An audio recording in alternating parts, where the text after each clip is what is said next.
Comment est-ce qu'on go live ici?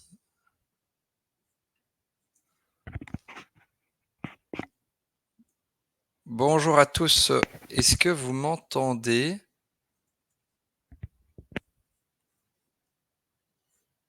Alors, bonjour à tous, est-ce que vous m'entendez? Oui, ok, super, génial. Ok, donc merci à tous d'être présents pour ce webinaire organisé avec donc Nutrined et le docteur Paul de Sadeler, donc directeur médical chez Nutrined et Research Nutritional. Donc webinaire sur la médecine de précision et le traitement hormonal substitutif, donc le THS. Ce webinaire offre un éclairage donc sur la médecine de précision et le traitement hormonal. Donc la vidéo, enfin le webinaire en fait sera une vidéo enregistrée par Paul, étant donné la période de fête. Cela n'empêche que vous pourrez tout de même poser toutes vos questions qu'on enverra ensuite à Paul et auxquelles il répondra une par une. On vous enverra évidemment les réponses dans un mail de suivi. Donc ça c'est très très important. Ce webinaire est organisé évidemment par Simplycure. Les replays et les slides seront disponibles après l'événement dans l'espace académie sur la plateforme Simplycure. Je vous enverrai le lien évidemment pour s'inscrire à Simplycure et pouvoir bénéficier des accès à l'académie. Un email sera également envoyé pour que vous puissiez accéder à cette académie par la suite.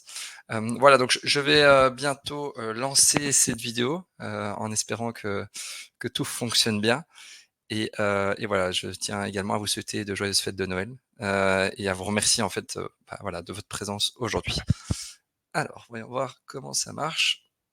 Hop. Tac, tac, tac. Voilà, je vais la lancer. N'hésitez pas à me dire si jamais il y a un souci au niveau du son, au niveau de la vidéo. Je clique sur play tout de suite. Si ça veut bien, évidemment. Alors.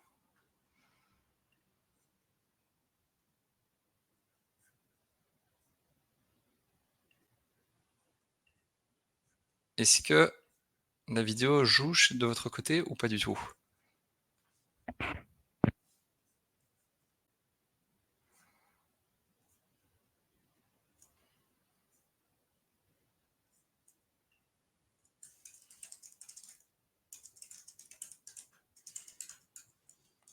Écran noir, ouais, effectivement, j'ai le même souci chez moi. Hop, alors. Voilà. Hi. Before we start, I would like to introduce myself. I'm Nora Hendricks, and I graduated as an MD NGP 40 years ago. Early on, I realized that traditional medicine lacked an holistic and naturopathic approach, and I felt something was missing. So I specialized Tout a l'air de in fonctionner, alternative super. treatments, including traditional Chinese medicine, orthomolecular medicine, non-toxic cancer treatments, heavy metal detoxification, and so on. This journey led me in the end to functional medicine, and the inspiring lessons from Jeffrey Bland were a game changer for me.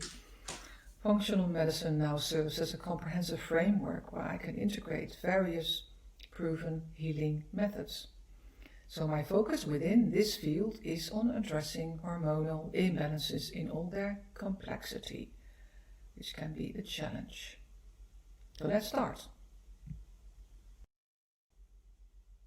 This is my disclaimer. And we're going to go over all these subjects, and let's start with the introduction.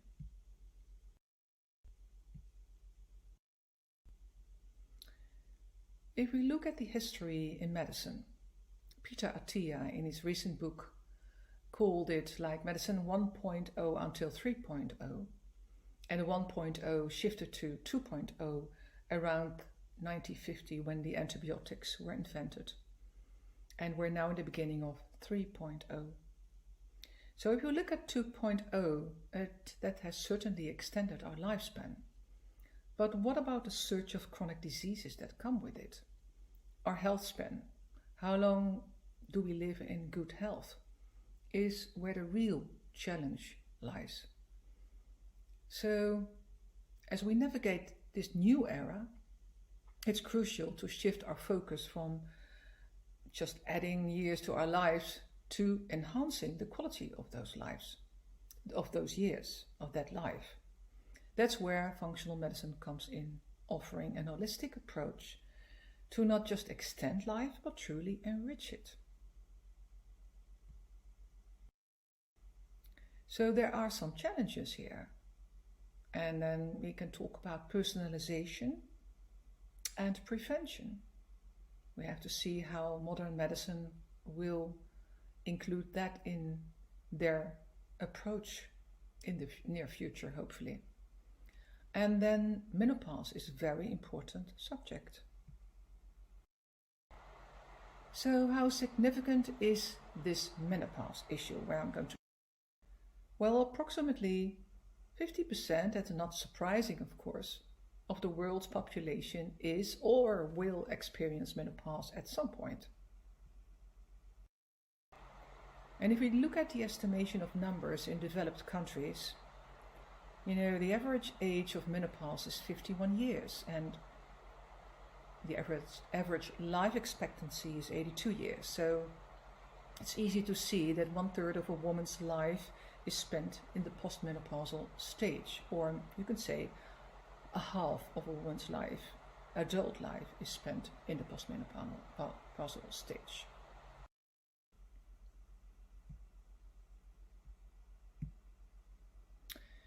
Another estimation of numbers in that this is seen in many countries. So around 19% are women between the ages of 45 and 65. 75% of them have a paid job. 80% of the women experience menopausal symptoms. And how many are treated with HRT? Well, that depends. Depends on the country also where you live in. And so many women cannot work in that period. So there is quite a lot of burnout in that age group. And the question is why?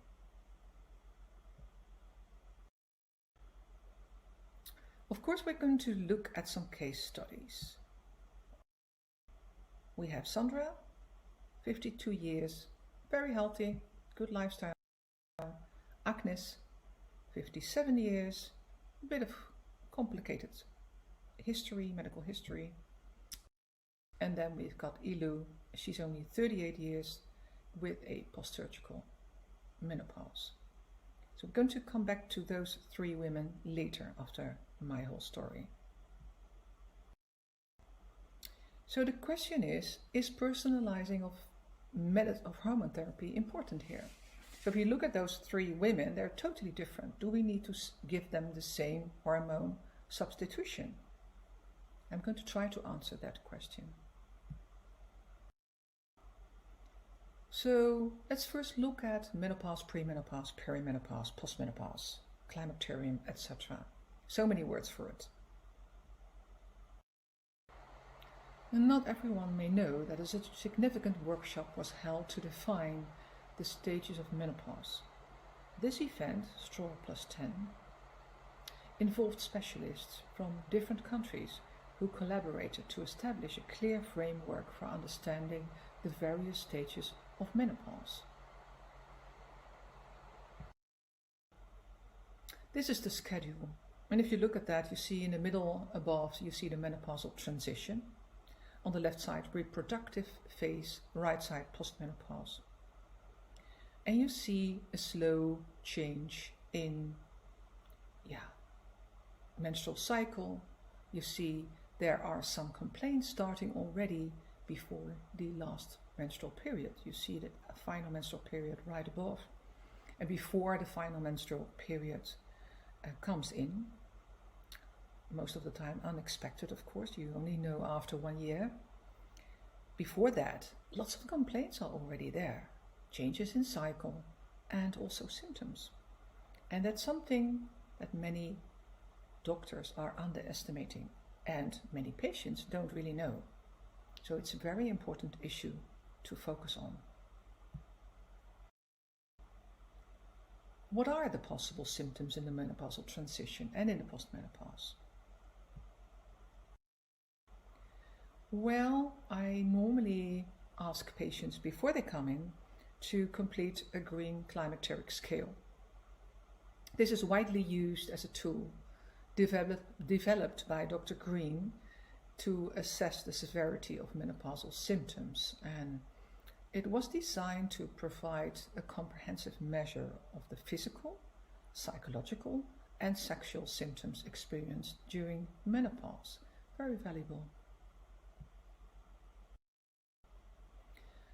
So as a doctor, it's crucial to recognize that menopause isn't just a single event. It's a complex journey with a myriad of symptoms. Imagine this. There are 58 known symptoms associated with menopause, each varying in intensity and impact. I mean, from hot flushes, everybody knows that, and night sweats, to mood swings and sleep disturbances. The spectrum of symptoms can be really overwhelming, so you have to be prepared as a doctor and listen carefully and be patient with your patient. So a typical patient will present herself with, I've brain fog the whole time. I feel miserable and depressed most of the time. I don't have a normal night's sleep and I feel exhausted. My body is hurting and my libido is below freezing point. But I think my husband doesn't really fancy me anymore, but I can't blame him for that. And all those symptoms are connecting. There's an association between fatigue and sleep problems. Anhedonia, depression, low levels of estradiol, verbal memory dysfunction, etc. It's all connected with each other. I always say health is more than the absence of illness. Those women go to the doctor, they perform a blood test, they say, oh, you still have a cycle, it's no problem, and if you don't have a cycle anymore, it's also no problem, because that's part of life. You need to live with these symptoms. And those women truly don't feel very healthy. Just a short word about the controversial history of HRT, something I could talk about for a longer time, believe me. Once upon a time, there was a study that was called Women's Health Initiative, and after a short time, it was stopped because they thought they saw a higher development of breast cancer in the group of women that used estrogen and progestin. So they stopped the study, and it was a panic. And it was published in many newspapers all over the world. So the conclusion was, hormone therapy will give you breast cancer. And you can still hear that. Many women, many people still think that is a truth. And it's a pity, because now we know better, because there was a reanalysis done, and the conclusion was truly different. I mean, the reanalysis didn't really make a difference, because the echo was still there, and it was very difficult to change that opinion, because the reanalysis showed it was a truly different outcome.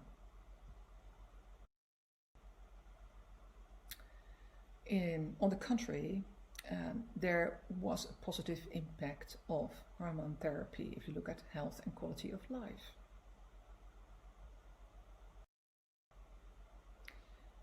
So the conclusion, I call it 2.0, the Women's Health Initiative 2.0 conclusion. The mortality outcomes during the 18 years follow-up, aged between 50 and 59 at entry, very important. There was a reduction of 30% of all-cause mortality. And there was less cardiovascular disease, up to 54% reduction. Dementia, diabetes type 2, fractures, I think osteoporosis, and colon cancer. Of course, we need to realize that this has been a long-term trial, but without progesterone and with Premarin, that's a natural estrogen, but not bioidentical for women, bioidentical for horses, but because it's derived from pregnant mare's urine, but still it's a very positive outcome.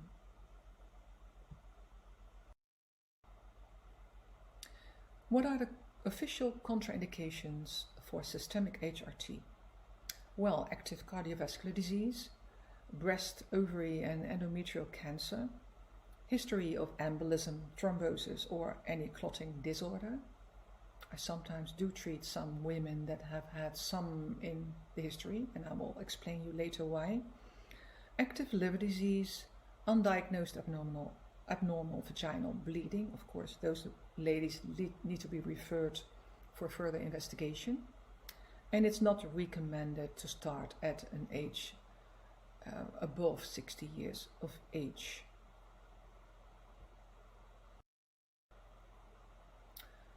This is a statement from the North American Menopause Society made in 2022. There is no established age at which a woman should discontinue HRT, and the decision for how long to use HRT should be based on a woman's symptoms and continued benefit versus risk discussions with her physician. Very important statement. So, this image captures Medicine 2.0. What about Medicine 1.0? You know, imagine living in a time when the natural transition of menopause was seen not as a part of life, but as a reason for a woman's worth to be diminished. Before the 1900s, many societies had a troubling attitude towards women in postmenopause. Once their fertility was gone, they were often seen as having lost their value. So, Medicine 2.0 still was much better than Medicine 1.0. But we would like to continue with 3.0. So now it's time to shift to HRT in functional medicine. In the functional medicine matrix, we can see various nodes or areas of the body and mind. It is a system-oriented approach. Many colleagues will know this, but I want to just focus on this for a moment. So the different nodes are assimilation node, focuses on digestion and nutrient absorption. Communication node involves hormones and neurotransmitters. Defense and repair deals with the immune system and the body's ability to repair itself. Structural integrity considers the physical structure of the body, including bones, muscles and joints.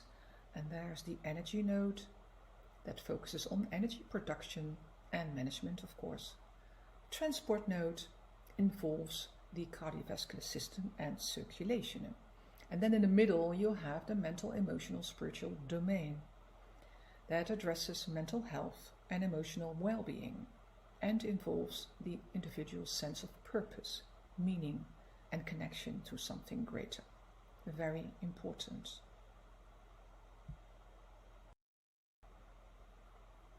Now I would like to show you what happens in menopause when the hormone concentration goes down. When the estradiol production diminishes, you see that all the nodes will be affected.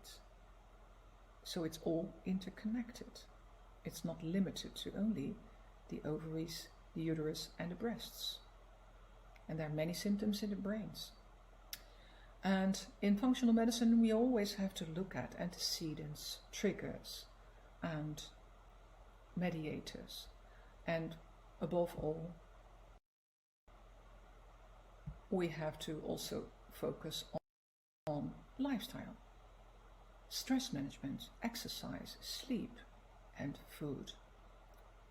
Let food be thy medicine and medicine be thy food.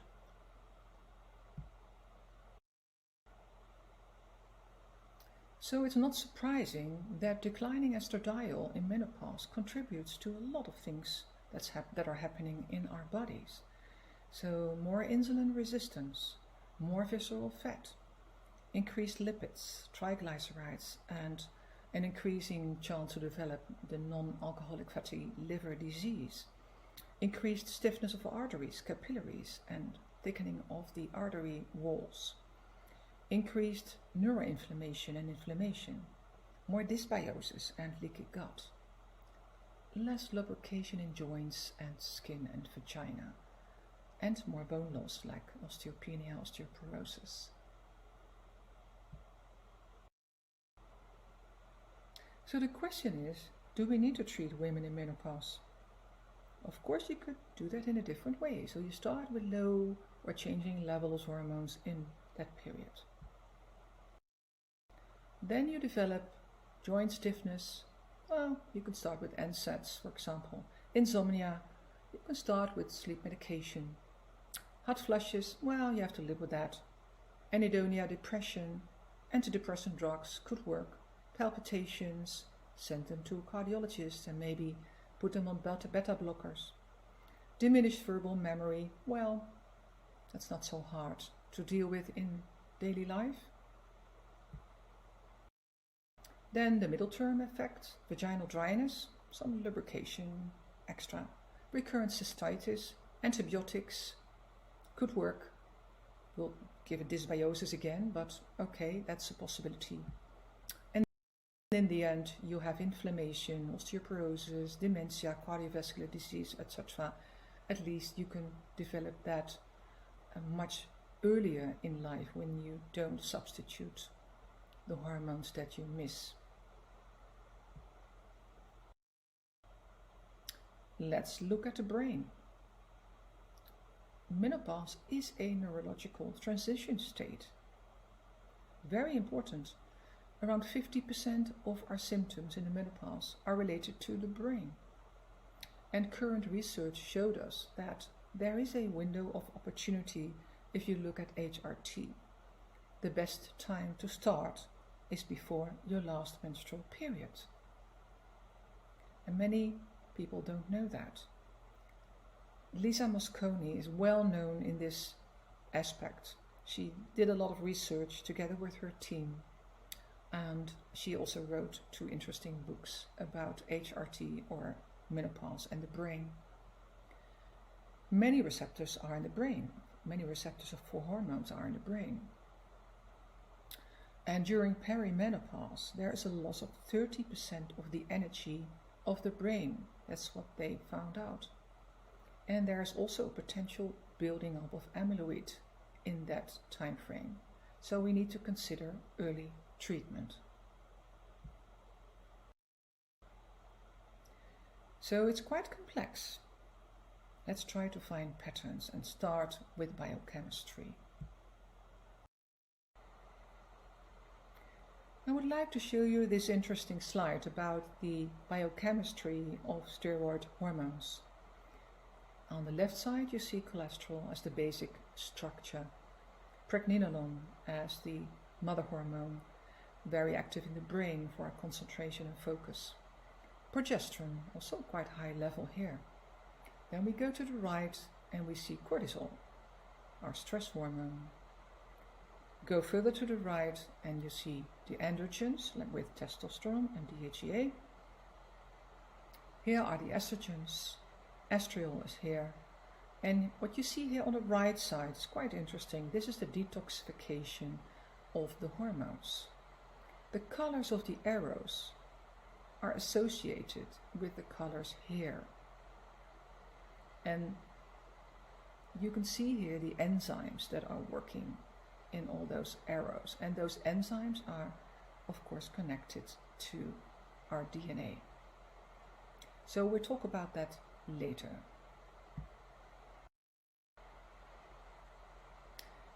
Let's look at bioidentical estrogens.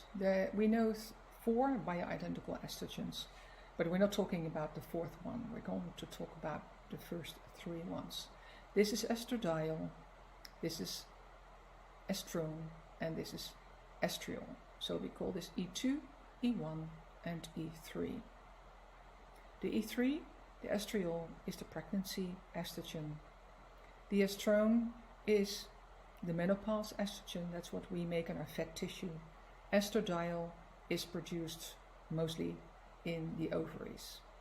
So this is the molecule we're talking about when we talk about menopause and deficiencies of estrogen. Deficiency of estradiol.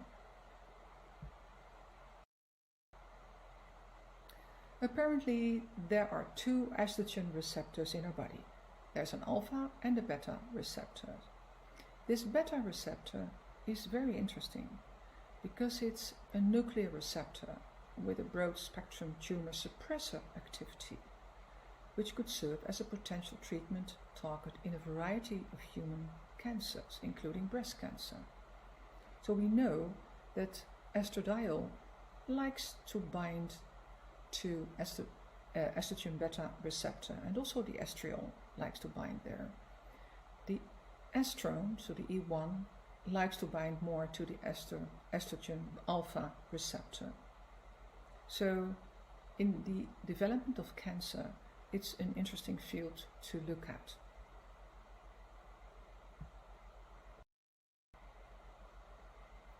How do we apply estrogen in menopause? Oral or transdermal? Oral estrogen, well, they normally undergo first pass metabolism in the liver, of course, and that results in an increase in CRP, IGF-1 and clotting factors, and an increase in SHBG, GBG and CBG, so all the globulins, the binding globulins, and that results in a decrease of free testosterone and T3 and T4, of course. Also cortisol, so the cortisol binding globulin is also increasing.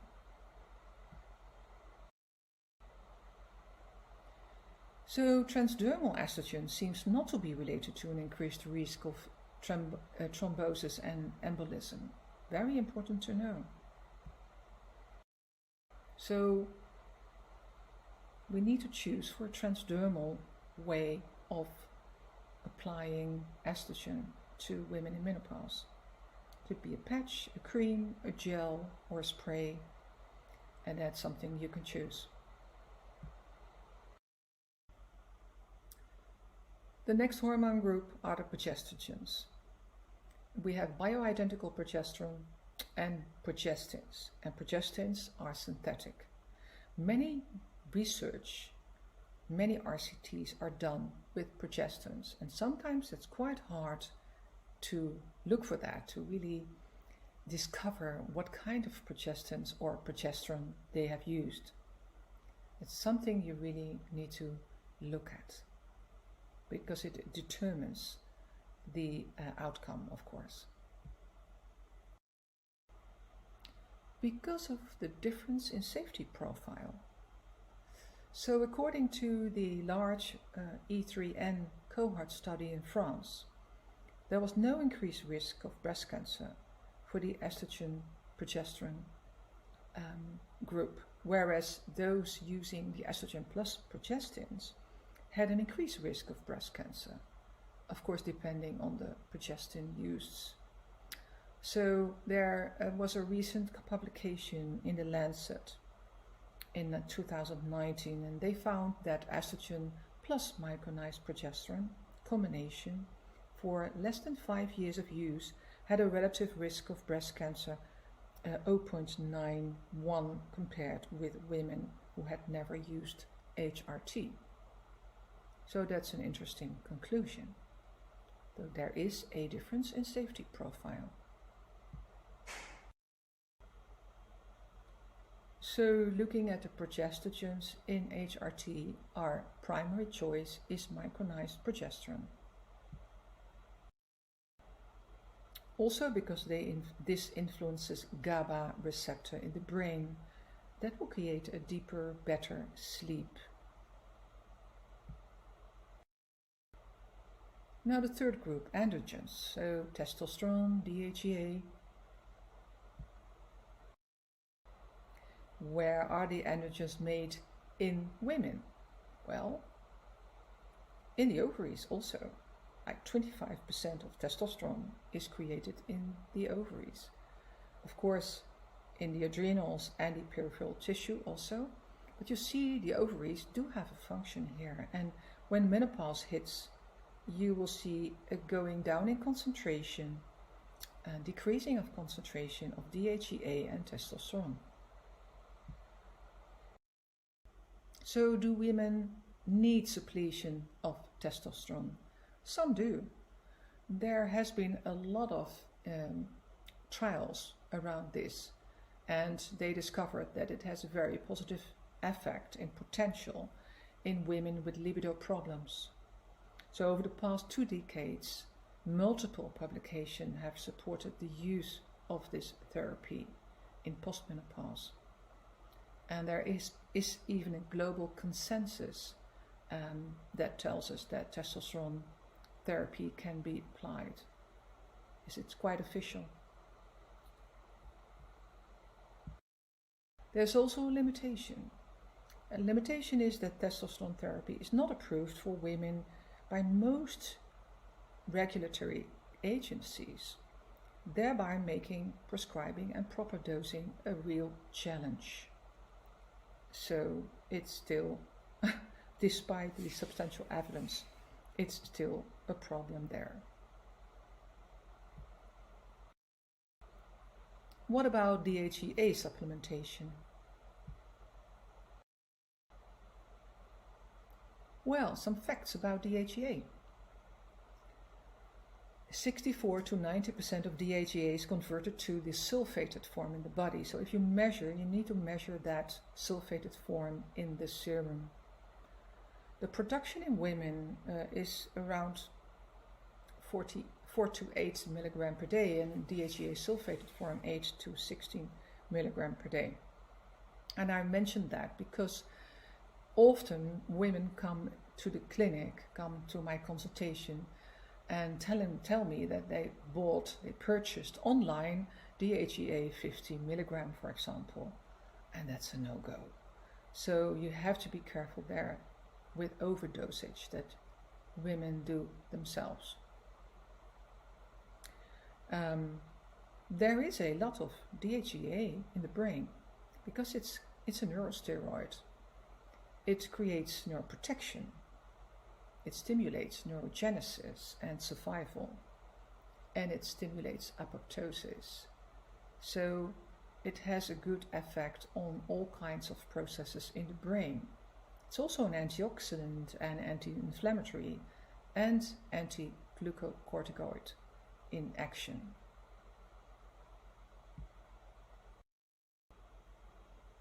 Of course, there are alternatives. If women don't want to use hormones, you can also choose for natural other herbs, for example, or other products like red clover, genistein, qu'aux, black cohosh, maca, quercetin, shatavari. And there are small studies, but they really show effectiveness. I like to work with qu'aux and Ooster Balance of the company Nutritionistes. They are really effective products. Because if you look at phytoestrogens, it's an interesting group. It's a large group of natural compounds and found in more than 300 plants. And it has a close structural similarity to estrogens. That's why it's working. It likes to bind with the estrogen receptor beta.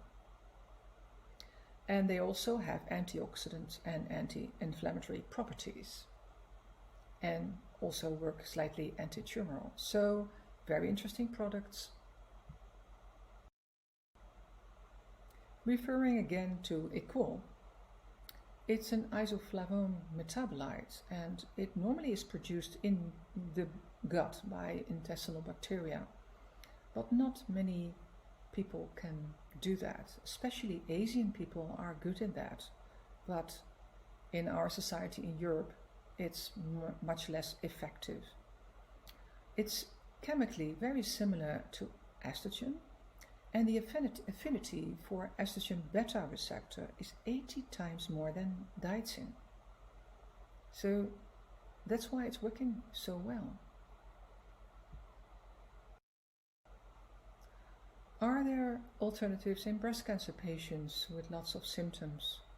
There are some acceptable suggestions.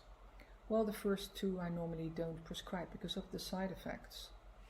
But there is this new category, the NK3R antagonists. You have to be aware of the liver function, and we don't have a lot of experience yet. Of course, you can block the ganglion stellate. It's not my primary choice, but it's possible. It does work. And then GABA, 5-HTP, magnesium threonate, taurine, ashwagandha, rhodiola. So that's found in the HbA control of Nutrinet.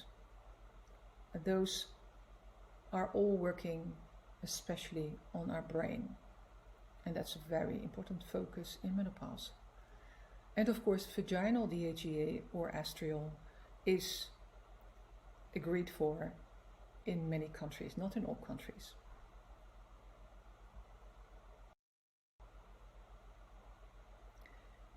Let's look at the DNA, our genes. We all know that mutation is something, it's a small genetic change that is abnormal. But we also have single nucleotide polymorphism, and we have lots of them. It's just a variation in our DNA, and it's quite common. It makes the change. That's why we are so different.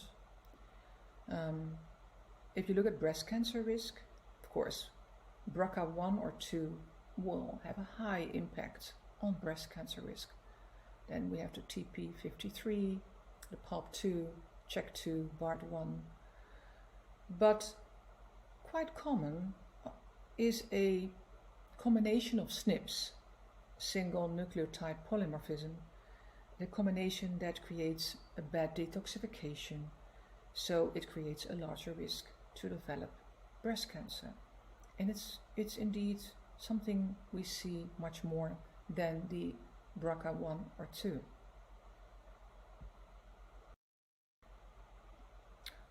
Of course, we all know your genes are not your fate.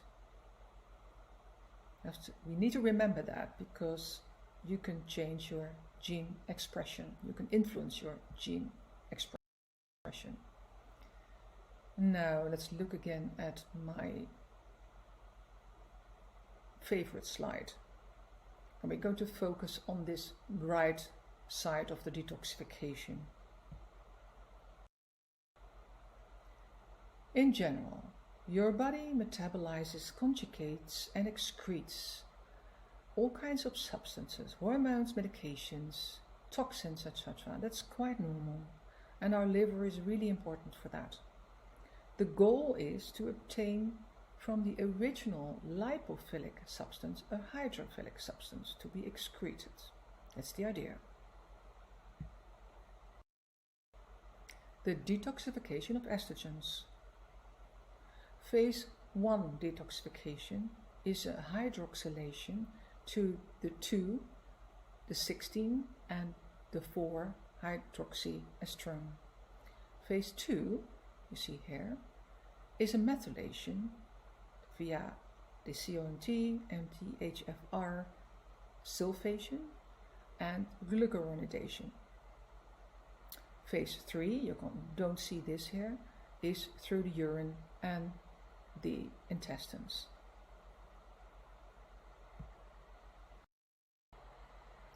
Interesting question. Is estrogen the cause of the development of breast cancer? And there is an interesting study done by Cavallari and Brogan, and they also presented this study again in the International Menopause Society conference in Lisbon recently. And they showed that the unbalanced estrogen metabolism is a critical factor in cancer initiation. So it's not the estrogen itself, but it's the detoxification. The activity of the cytochrome 1b1 plays a role there. If that's very active, when it's upregulated, then we see a large production of the 4-hydroxyestrone, this can create ketones, and those ketones can be reacting with the DNA to form depurinating DNA adducts. And they did more in that study. Well, they worked with some mathematics, and they found this formula that you see here. You don't need to remember that. And they figured out a ratio of metabolites. And they looked at 3 groups of women. One group was very healthy, the other had a higher risk to develop breast cancer in the family, for example, and the third one had breast cancer. And the last group had a very high ratio. The second group had a less increased ratio, and the first group had a low ratio. So it was a good way to show that this metabolism is quite important. What those researchers also did was implementing certain molecules to see if they could change the detoxification. So they used NAC, N-acetylcysteine, and resveratrol, and they showed that those molecules inhibit the formation of the adducts in cultured human breast cells and also in women.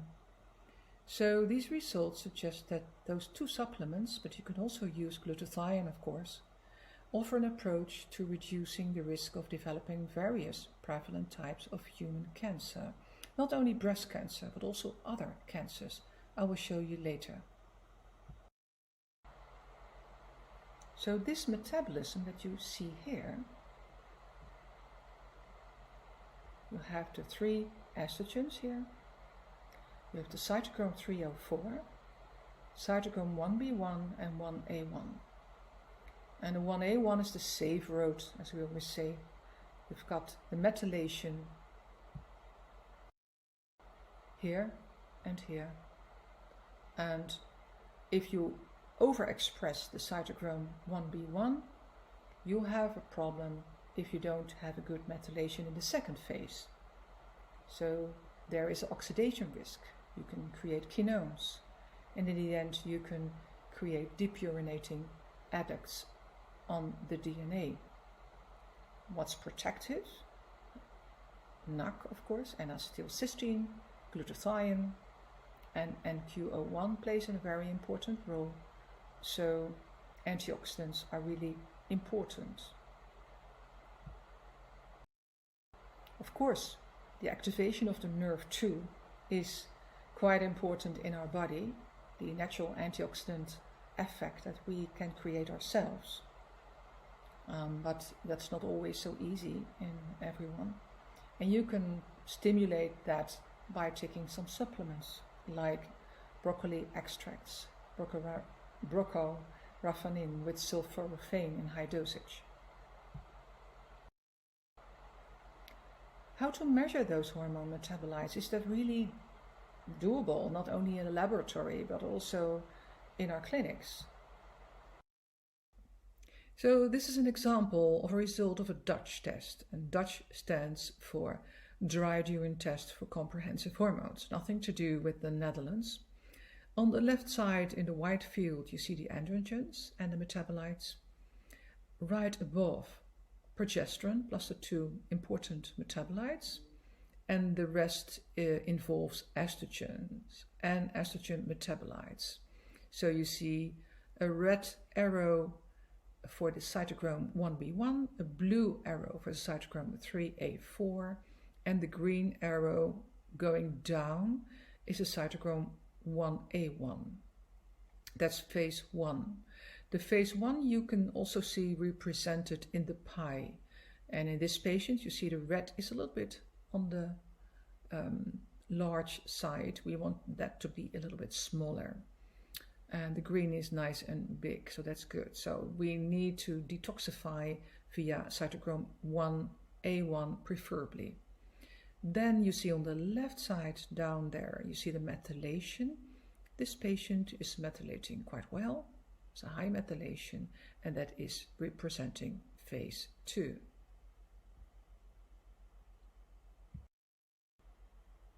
This represents the estrogen metabolism. as a result of another patient. As a matter of fact, you see total different values.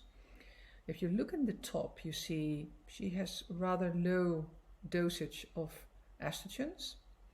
And then the purple circle is done around the metabolites after phase 1.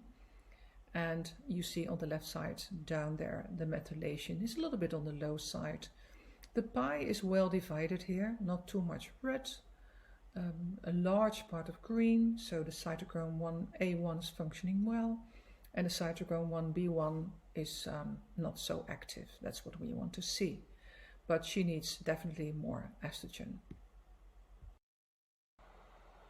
I would like to focus again on this cytochrome 1B1 because it's unique and an important cytochrome.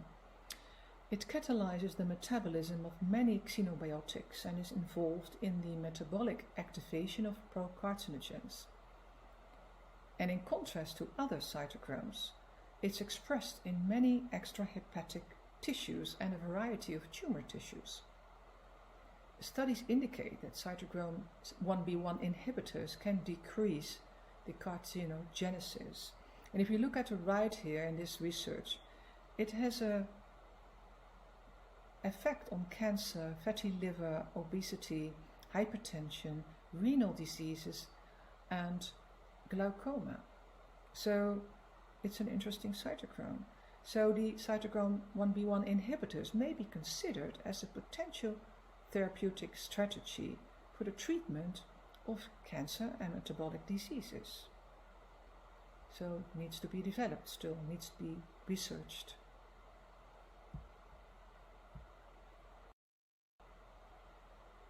Again, my favorite slide. You can see where it works, where you want to, I will get my arrow here, you want to really put a brake on this reaction, the cytochrome 1B1, and you want to stimulate the methylation. And many people have a bad methylation on genetic level, but you can of course work on the gene expression.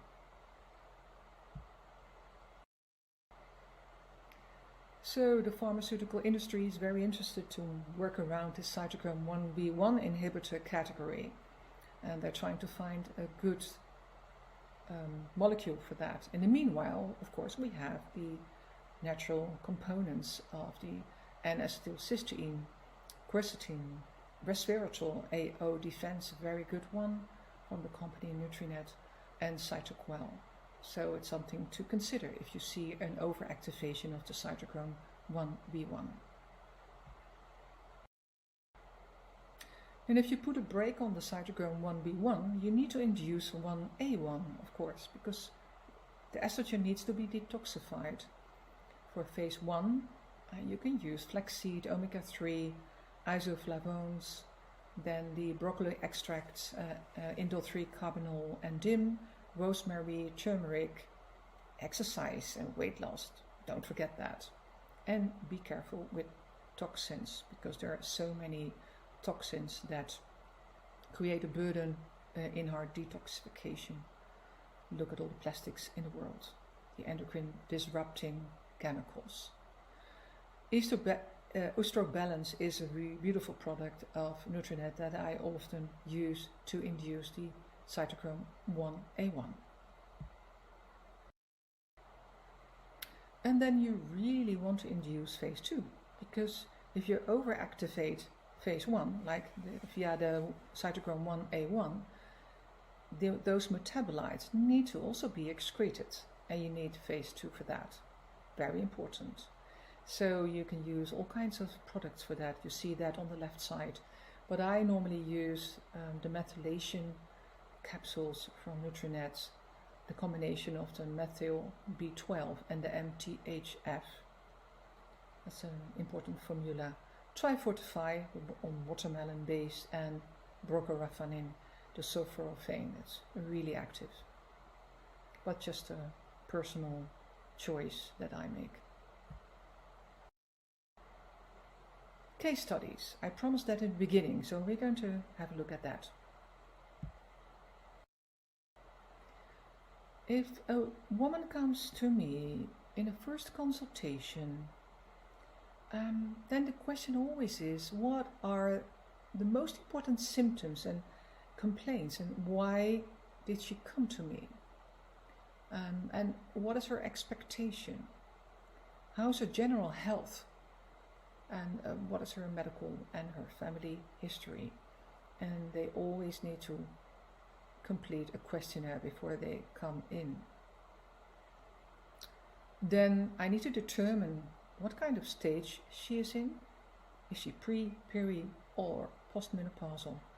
Or is she in menopause after a surgery? Then physical examination, weight, blood pressure, etc. And it might include an ultrasound of the ovaries and the breasts, of course. And then you can choose for certain lab work. You can do a limited lab work. You can also do an extended lab work. That depends, of course, on the history and the patient that's sitting in front of you. And sometimes I need to go for DNA or a Dutch test. Or sometimes I need to go for a microbiome test. Then, after all the results, there's a therapy proposal, taking into consideration family history and her own medical history and all the lab tests results that we've seen, and we discuss options and also therapy goals. And of course there's a follow-up quite soon, normally after 3 months. Let me introduce Sandra. She's a healthy woman, husband, 2 children, and has a nice part-time job. She has been experiencing a lot of fatigue, concentration problems, hot flashes, insomnia, stiffness in muscles and joints in the last 2 years. Additionally, she reports feeling less cheerful. So a little bit of anhedonia. Her usual enthusiasm feels distant, and her friends and family see that and notice that very clearly. So these symptoms that she has are quite common. That combination I see very often. Her last menstrual period was 1.5 years ago, and her history is nothing specific, no problems at all. Medication, none. Supplements occasionally, multivitamin, vitamin D3 and K2, very wise with her skin color, and sometimes magnesium. She has a family history of cardiovascular diseases with hypertension at older age, and no history of breast cancer or other hormonal cancers. Her lifestyle, she has been exercising less in recent months due to her symptoms. She has a healthy lifestyle, normally quad diet, fish, chicken, vegetables in the colors of the rainbow.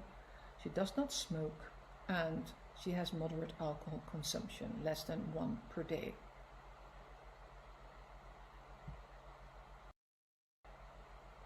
Is there a choice for hormone therapy? And what form and how is the follow-up? Well, in such a patient, I normally don't do a lot of investigation. I do a physical examination, I will do some lab tests, but limited, and we will start with a hormone therapy average, and like I chose in her case, I chose an 0.08%, which is an 0.8 milligram per day transdermally, plus an oral utrogestan oral micronized progesterone, 100 milligram per day before bedtime. I always warn for the potential side effects of progesterone when you take it orally. Some women don't feel well with that form, and then they need to stop, and I need to offer a different form. How's the follow-up? Well, after 3 months, and I always tell her, let's see how your symptoms are then, and let's see if the dosage is working well for you, because we can go up to a higher dosage or we can go down. So if she, for example, has some problems with tender breasts, she might start bleeding again, then the dosage is too high. And if she says, well, my symptoms didn't really change, they're maybe a little bit better, we need to go up in dosage of estrogen. So that's the way I normally treat patients, like that. Agnes, the second patient, 57 years old. She has a full-time, very busy job, is divorced and lives with a new partner, no children. She has suffered a lot from fatigue and cognitive problems in the last few years, and she also has gained a lot of weight, 15 kilograms, and often retains fluid. Occasionally she still suffers from night sweats, but that has decreased a little bit in the last few years. She's afraid that she's heading for a burnout. Last menses 3 years ago. Her history: abnormal cytology of the cervix, but now under control. Has always been very sensitive to hormones. If I hear that, for me that's a warning, because it kind of tells you that her detoxification of hormones might be off track. Think about the cytochrome, think about the methylation, think about the microbiome, which is of course important for phase 3. So you have to focus on that. And she stopped taking the pill after a short time in the past. And she suffered a lot from premenstrual syndrome. Her medical history: often suffers from constipation. Well, there you are. Phase 3 is limited, might be limited. And she was diagnosed with IBS a few years ago. In addition, Hashimoto's disease was diagnosed at the age of 55 in the past. A deficiency of vitamin B12 was detected. So vitamin B12 is related to the COMT function, and the COMT function is a big factor in methylation in phase 2 detoxification. So there are some clues already that you see. Her medication for the thyroid, of course, 15 micrograms and no supplements. Her family history: alcohol abuse, thyroid problems, and her mother's side, Alzheimer. No breast cancer.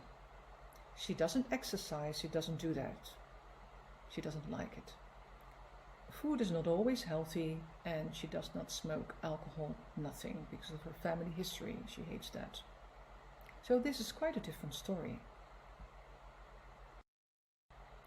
Together we decided to do a DNA test, and these are some SNPs that we found.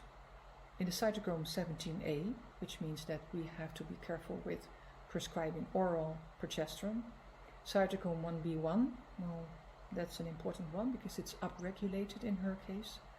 There's a deletion of GSTM, which happens a lot in people. 50% of our population has a deletion in one of the glutathione genes. And the COMT and the MTHFR both have a SNP. So her methylation is on genetic level not really well developed.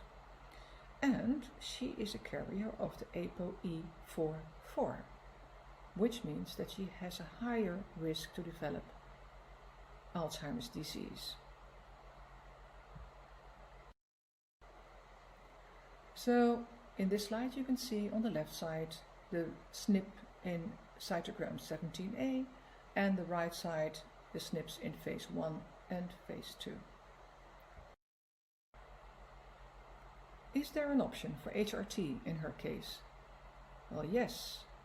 I also need to refer to a research that's published last year by Professor Herman de Piepere, and he showed that women that carry the ApoE4, when they get HRT, the amyloid production is diminished, so that they might have a smaller chance to develop Alzheimer. So that has a real positive effect in this group. So yes, it's preferred to start with HRT, but she needs to start with a low dosage because of her detoxification that's not so well developed. So first always start with phase 3. Check the microbiome plus zonulin and optimize through healthy food with lots of variety in fiber. Think 5R protocol from functional medicine. Then optimalize phase 2. Improve in particular methylation with the B12 and folates, amongst others. Also resveratrol, sulforaphane, NAC or glutathione. And then phase 2, the inhibition of cytochrome 1b1 with, for example, resveratrol, NAC or glutathione. So this is important to do that in this follow-up. Start with phase 3, then 2, then 1. But above all, a lifestyle advice, because she's very stressed and she needs to deal with that in a better way. Her food is not good and she doesn't exercise at all. So she needs to be focused on that. And normally I refer her to certain specialists like a nutritionist and a personal trainer, for example, to work with her around those issues. And in her case, I need to check laboratory values in an extended way, because we need to optimize those phases of detoxification and always start with a low dosage and see how it goes. And you can check via Dutch Complete after 3 to 6 months.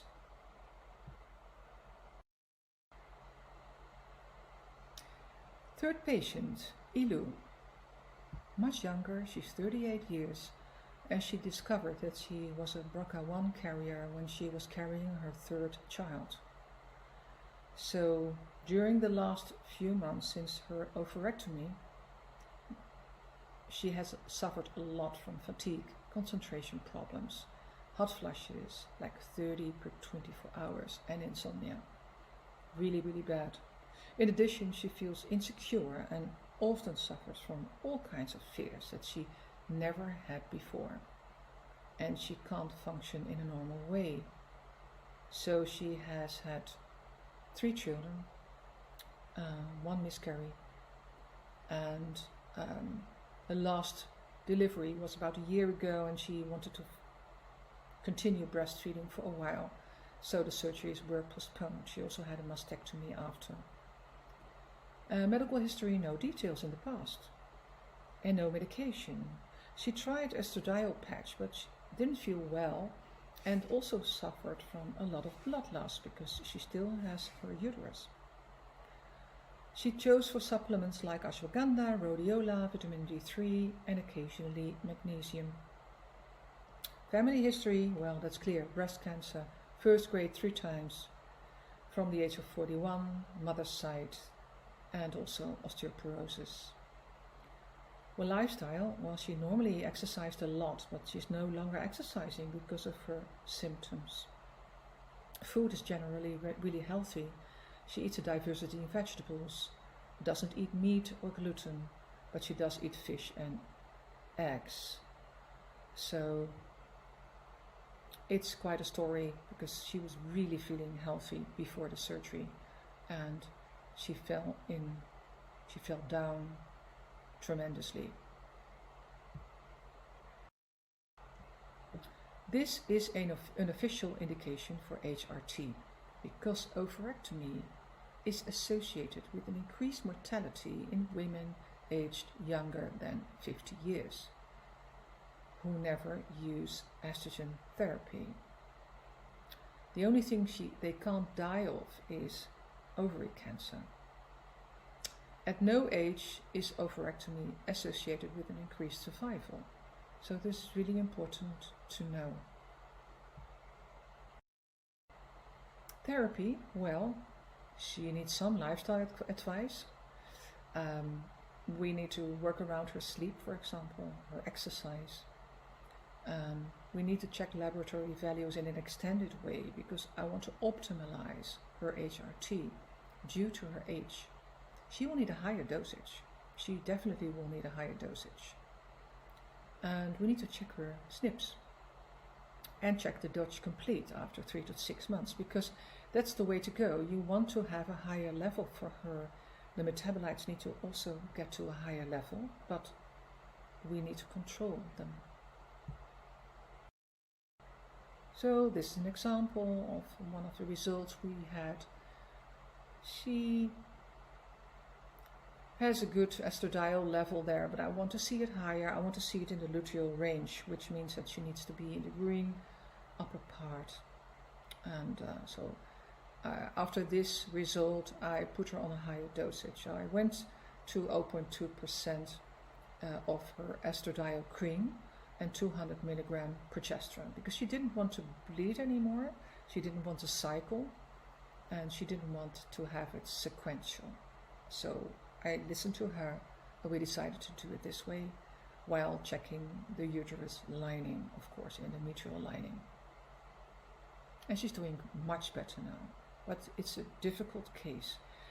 Women after an ovarectomy in a young age are often difficult to treat, because one day they have a high concentration of hormones, the other day they have almost nothing left. So that's a big shock for the body and the mind. So the conclusion. Precision medicine, that's what we need in HRT. Everything is connected. So try to understand this before you change anything, and be aware of potential risk factors, and be aware of lifestyle. Check things, check inflammation, check toxins, check molds, check endocrine disruptors, check for detoxification issues and deficiencies and the thyroid gland.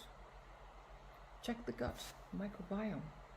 Individualize the HRT, balance the HPGA axis, and test, don't guess. And follow up minimum once per year. Reassess and adjust.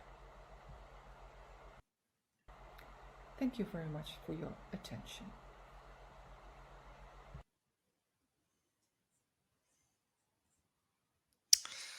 Voilà, la vidéo est donc finie.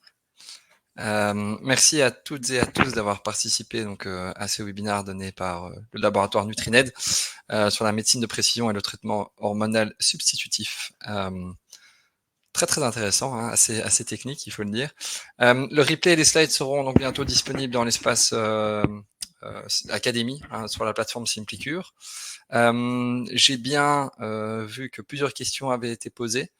Vu que c'était une vidéo et que je suis dans l'incapacité de répondre à ces questions, nous les transmettrons donc à Paul, qui prendra le temps d'y répondre, et ensuite on vous les communiquera personnellement par email. Qu'est-ce que je voulais dire? Si vous avez des questions supplémentaires aussi, on est à disposition, donc n'hésitez pas à les envoyer par la suite aussi.